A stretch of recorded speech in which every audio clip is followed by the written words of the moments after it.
rapat umum pemegang saham tadi juga disepakati dan disetujui semua laporan korporasi yang ada di tahun kegiatan di 2023 dan 2024. Kemudian untuk proyeksi atau kegiatan korporasi musim kompetisi, kemudian bisnis termasuk juga semua runtutan terlebih lagi tentang organisasi yang baru. Jadi sudah pengurus PT Liga Indonesia baru di musim yang akan datang, itu terpilih direktur utama saya sendiri, kemudian ada dua direktur, yaitu Bapak Asep Saputra, satu lagi adalah Bapak Sadikin Aksa. Kemudian komisaris utama tetap Pak Zainuddin Amali, kemudian komisaris independen Bapak Muhammad Lutfi, ya, dan satu slot komisaris diduduki oleh juara musim ini, yaitu dari Persib Bandung Bapak Teddy Cahyono. Proyeksi yang menjadi catatan khusus di rapat pemegang saham tadi disepakati bahwa pertama, ya, mengenai kegiatan kompetisi, bahwa kompetisi akan dilakukan atau dimulai kick off di tanggal 9 Agustus. Ada beberapa catatan kaitannya dengan kompetisi mengenai regulasi pemain. Regulasi pemain berdasarkan regulasi yang sudah ditetapkan, pemain asing adalah 8 pemain asing bebas, baik itu Asia atau non Asia. 8-8-nya ada di DSP. Kemudian 6 pemain yang bisa bermain itu juga bebas, boleh Asia semua, boleh non Asia semua, sehingga nantinya di bench itu akan menjadi 23 pemain, ya. Kemudian pemain asing tadi itu asing berganti asing. Contohnya misalnya 8 pemain asing yang ada di DSP, 6 main, kemudian ada slot 2 pemain asing yang bisa berganti asing dengan asing. Asingnya lagi-lagi bebas. Regulasi yang juga sudah ditetapkan untuk pemain under 22 kelahiran 1 Januari 2003,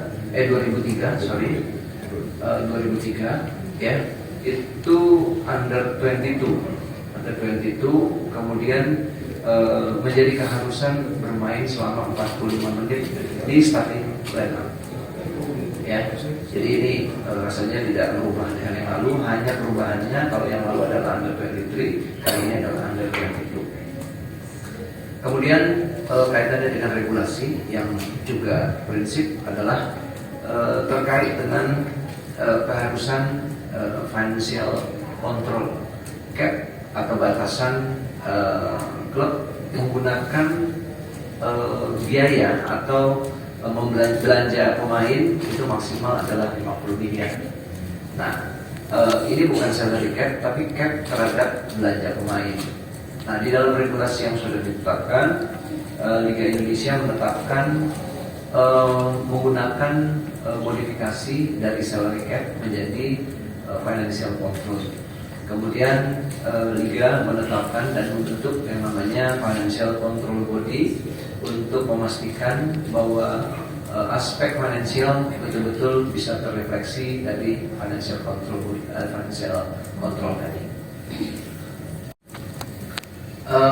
Ada satu yang juga harus disampaikan kepada teman-teman media, bahwa klub licensing sudah diberikan otoritinya kepada Liga Indonesia. Jadi semua departemen dari PSSI dilimpahkan ke Liga Indonesia. Kemudian ada 10 klub yang belum lolos dari klub licensing, ya, karena ini menjadi keharusan untuk mengikuti kompetisi di musim mendatang. Liga mengambil jalan terbaik dengan akan melakukan dan mengasistensi 10 klub yang belum lolos dari klub licensing dengan melakukan remedial selama sebelum musim kompetisi ini berlangsung.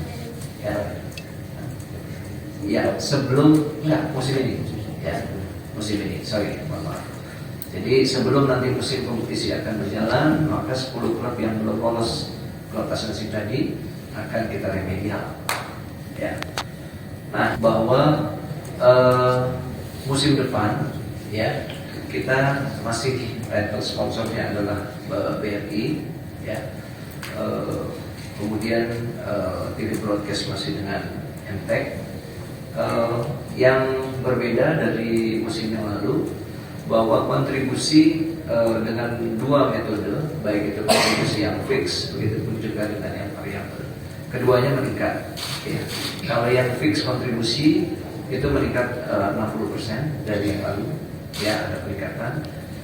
Untuk variabel kontribusi itu juga meningkat 50% dari musim yang lalu, sehingga harapan Liga, penyelenggaraan dari revenue yang didapatkan dari Liga Indonesia kepada klub-klub akan meningkat dan juga akan menambah menyehatkan klub-klub untuk mengarungi musim kompetisi yang lain.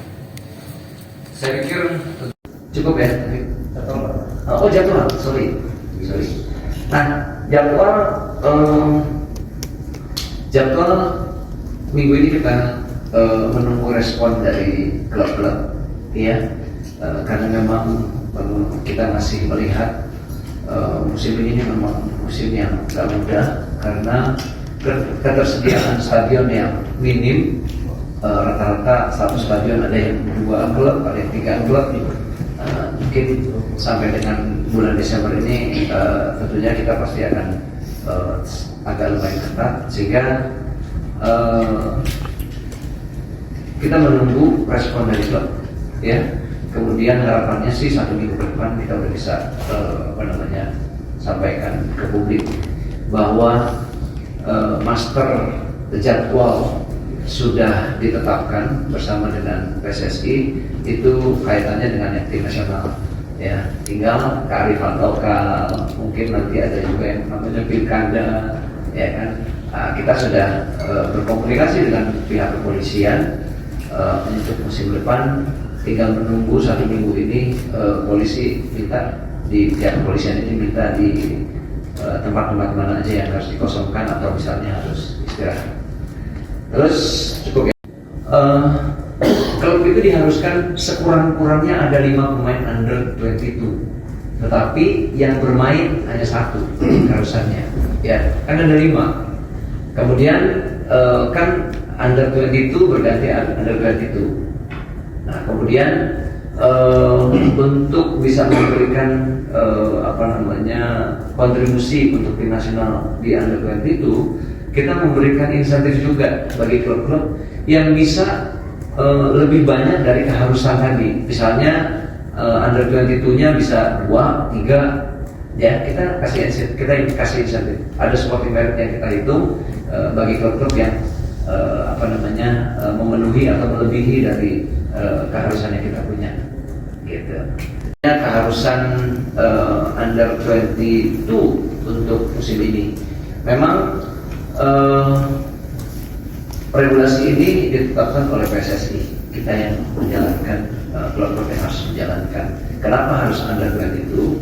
Ya, pertama karena memang PSSI mempersiapkan tim untuk SEA Games musim depan, di mana musim depan itu regulasi dari SEA Games itu kelahiran 2003, sehingga pemain-pemain yang sekarang ini bermain di Liga Indonesia keharusan 45 menit di starting line up itu kita dirubah oleh PSSI menjadi U22. Nah itu kebijakannya, ya. Musim depan saya nggak tahu seperti apa, yang pasti saat ini seperti itu. Pak, klub licensing kita akan remedial memang. Tadi sudah disampaikan 10 klub. 10 klubnya itu sebentar ya.